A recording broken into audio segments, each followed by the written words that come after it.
Educational exchanges have always been an important pillar of the people-to-people relations between China and the United States. However, recently, the Trump administration has ordered the suspension of visa appointments.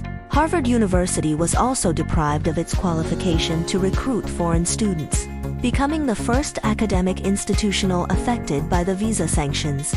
After 24 hours, the restriction was also prevented from taking effect. So how do you view this issue?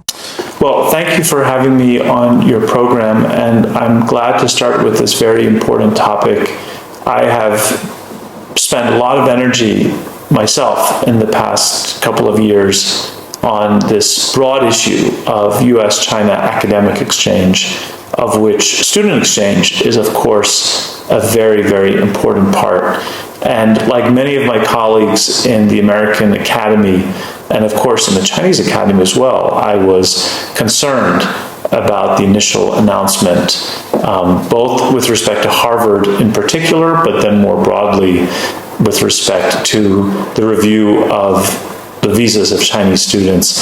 It does seem, as of today, when we are recording this conversation in mid-June, that the Trump administration has in fact walked back some of that initial signaling about the review of not just foreign student visas, but especially Chinese student visas. Just today, this morning, I read in the New York Times that the processing of foreign student visas has begun again, with some additional scrutiny to be sure, but I am no longer as concerned as I was just a couple of weeks ago, given the announcement back then. But we are still in a delicate moment in the broad landscape of restoring US-China academic exchanges. And in this delicate moment, I think the question of whether Chinese students will find it easy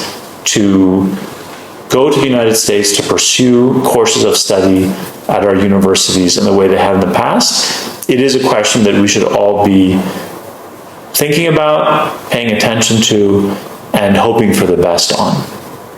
The cultural industries of China in the United States, including film, publishing, and social media, also have both mutual influence and barriers. So how do you view the role of cultural products, and what unique roles can cultural institutions and enterprises playing in promoting cross-cultural dialogue?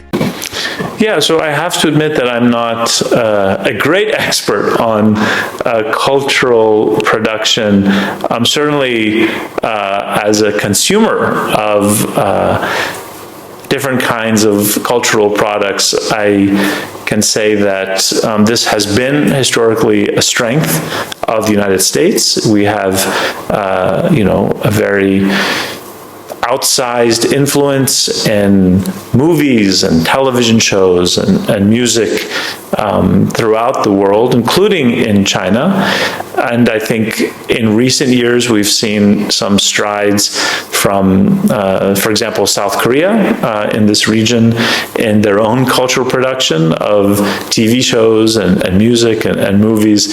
And I think, this is certainly something that would be great to see China develop as well. I think that perhaps some of China's forays in this area are more in the realm of short videos. Of course, we're all familiar with the Chinese app Douyin and the US version of that, TikTok. And there is some crossover content from some of the Chinese videos on Douyin to TikTok. And that would be interesting to see how that develops. Of course, we also know about Xiaohongshu, which I guess is sometimes translated in English as Little Red Book.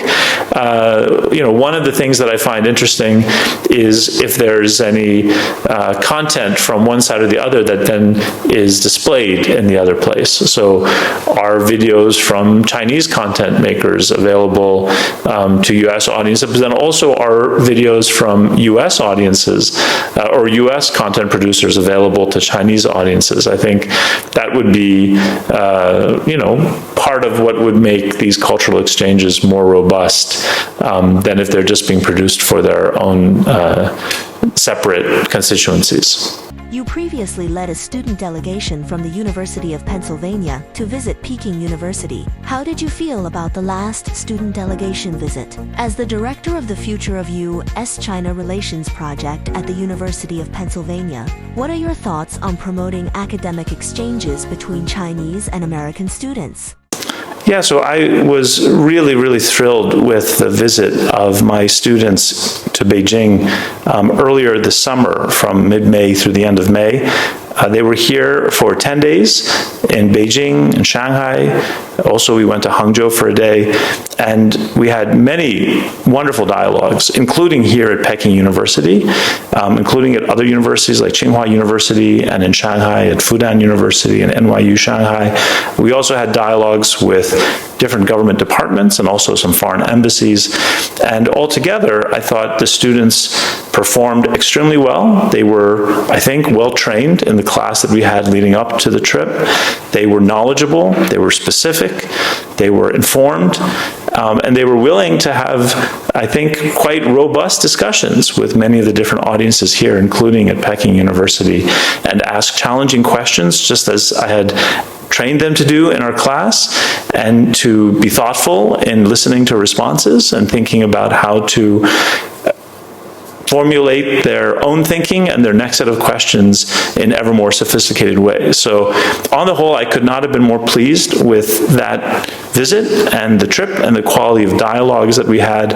And I think we were really modeling for many people, both here and back home in the United States, how to do a certain kind of academic exchange that is informed, thoughtful, knowledgeable, critical, and seeking out both areas of disagreement and some areas of potential agreement to have with Chinese audiences. I hope that people on both sides of the Pacific, both here in China and the US, think that our trip had value and that it can serve as one reference point, as a model for other groups who are trying to do the similar kinds of exchanges in this very critical moment in US-China relations. Can you say some encouraging words to the American and also the Chinese students? Sure.